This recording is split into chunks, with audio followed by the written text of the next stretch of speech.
আজ 20 জুন শনিবার। খবর পড়ছি রামদুলাল দে। আজকের বিশেষ খবর হলো ভারতের প্রথম নির্বাচনে 364 সিট জিতে আসা জওহরলাল নেহরু গভর্নমেন্টের বাঁচালে বউটা। আজকাল এই সব বাঙালি লেখকদের লেখা পড়লে না মনে হয় যেন বাংলা লেখাটাই ভুলে গেছে। ওই ঠিক যেমন রাষ্ট্র স্বাধীন হবার পর স্বেচ্ছাচারিতা ওদের লেখাতেও তেমন বেরিয়েছে। পাকিস্তান এয়ারলাইন্সের বিমান আজ চাটগা থেকে কলকাতায় আসার সময় বঙ্গোপসাগরে ভেঙে পড়ে। বিমানের সব যাত্রীদের মৃত্যু হয়েছে। বিমান চালকের নিয়ন্ত্রণ হারানোকেই এই দুর্ঘটনার জন্য দায়ী করা হচ্ছে। দেখেছো, আমি বলছিলাম না স্বেচ্ছাচারিতার কথা। ওই দেখো, বিমান চালানো তো স্বেচ্ছাচারিতা। আচ্ছা ঠাকুরপো, সত্যেন দত্তর বিখ্যাত বিমান নিয়ে উপমাটা মনে আছে? হ্যাঁ, ওই তো উদ্গত পাখা আর জাঁদরেল পিপিলিকা। তোমরা কেউ পার্বতীর দাদার নাম জানো? হ্যাঁ, কোন পার্বতী? মহাদেবের স্ত্রী, হিমালয় কন্যা। তার আবার দাদা ছিল নাকি? তার নাম ছিল মৈনাক পর্বত। ও, সেই যুগে পাহাড়ের সব পাখনা থাকতো, তার সাহায্যে তারা উড়ে উড়ে বিভিন্ন জায়গায় গিয়ে বসতে পারত। আচ্ছা। দেবরাজ ইন্দ্র এতে বেজায় চটে গিয়ে তার বজ্র হেনে সমস্ত পাহাড়ের পাখনা পুড়িয়ে দিলেন। একমাত্র মৈনাক পর্বত বেঁচে পালালো। তারপর সেতুবন্ধন রামেশ্বরে গিয়ে সমুদ্রের তলায় ঘাপটি মেরে লুকিয়ে থাকলো। মাঝে মাঝে সেখান থেকে নাক বের করে আবার ডুব মারে, ফেরারি আসামির মতো। ইন্দ্র দেবতাদের রাজা হয়েও মৈনাককে ধরতে পারলেন না? ইন্দ্র দেবরাজ ছিল, সত্যান্বেষিত ছিল না। এখনো আর কি? হ্যালো হ্যালো অজিতদা, ব্যোমকেশদাকে নিয়ে খুব শিগগিরই আসুন। হেনা মল্লিক ছাদ থেকে পড়ে মারা গেছে। হ্যাঁ, শিগগিরই আসুন। আমি বলেছিলাম না, এই বকাটা ছোড়ার মুখ থেকে ওদের পরিবারের গল্প শুনেই আমার মনে হয়েছিল যদি পরিবারটা গোলমেলে আছে। হেনা মল্লিক ছাদ থেকে পড়ে মারা গেছে। চলো চলো মানে? আরে সন্তোষবাবু তোমাকে বলেছে নাকি যাওয়ার জন্য? দেখো, আজকে শনিবার, নেংটির কথা মতো সন্তোষবাবুর বাড়িতে থাকার কথা নয়। আর নেংটিও আমাদের পারিবারিক বন্ধু, সেই সূত্রে আমরা যেতেই পারি। ও, তার মানে বকাটা ছেলেটার বাড়ি তুমি যাবেই, তাই তো?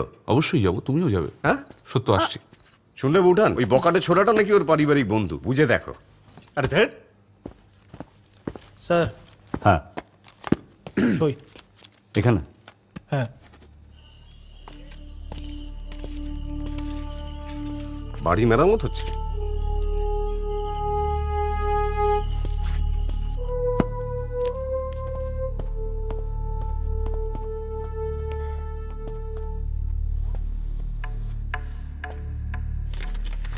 একে রে, কি খবর? সর্বনাশ, ব্যোমকেশ যে, তুমি কোত্থেকে? আরে এই বাড়ির একটি ছেলে, ওই যে ওই নেংটি, ওর ডাকেই এসছি। অজিত এদিকে এসো, এদিকে এসো। অজিত আমার কলেজের বন্ধু অতুল কৃষ্ণ রায়, সংক্ষেপে একে। আমার বন্ধু অজিত। নমস্কার। নমস্কার। তা খবর কে দিল তোমার? আজ সন্ধ্যে 6:30 নাগাদ ওই সন্তোষবাবুর সেক্রেটারি, এই ভদ্রলোক মিস্টার রবি বর্মা, উনি থানায় একটা ফোন করেন। আর ওনার ফোন পাবার সাথে সাথে আমি চলে আসি এখানে। আচ্ছা, চলো একবার বাইরে যাই নাকি? হ্যাঁ চলো, এসো, আসুন।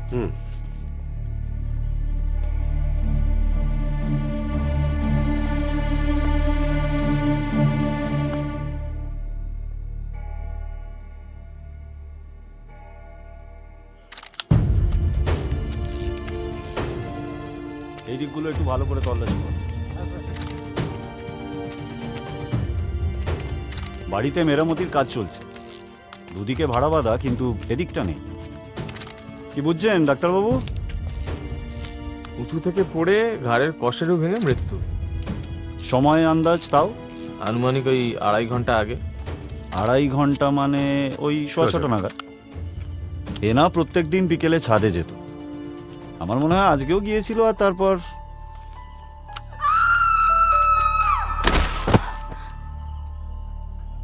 তুই হেনাকে মেরেছিস। কি হয়েছে? কি বললি, আবার বল। তুই হেনাকে মেরেছিস। তুই মেরেছিস হেনাকে? দাদা কি করছিস? কি সমস্ত কি উল্টোপাল্টা কথা বলছিস? কি মনে হচ্ছে তোমার? অ্যাক্সিডেন্ট? দেখো ব্যোমকেশ, আমার তো তাই মনে হচ্ছে, কিন্তু তোমাকে একটা কথা বলি, এই পরিবারটা কিন্তু একটু গন্ডগোলের, এটুকু আমি জানি। উদয় বাবা, হেনাকে কেউ মারেনি, ও নিচে ছাদ থেকে পড়ে মরে গেছে। তুই ঘরে যা, যুগল ছাড়। দাদা, এবাড়ির সবার জবানবন্দি নিয়েছো? হ্যাঁ, মোটামুটি সবারই নেওয়া হয়ে গেছে, শুধু ওই সন্তোষবাবু ছাড়া, বাড়ির কর্তা। উনি নাকি আবার উইকেন্ডে বাড়ি ফেরেন না। আচ্ছা,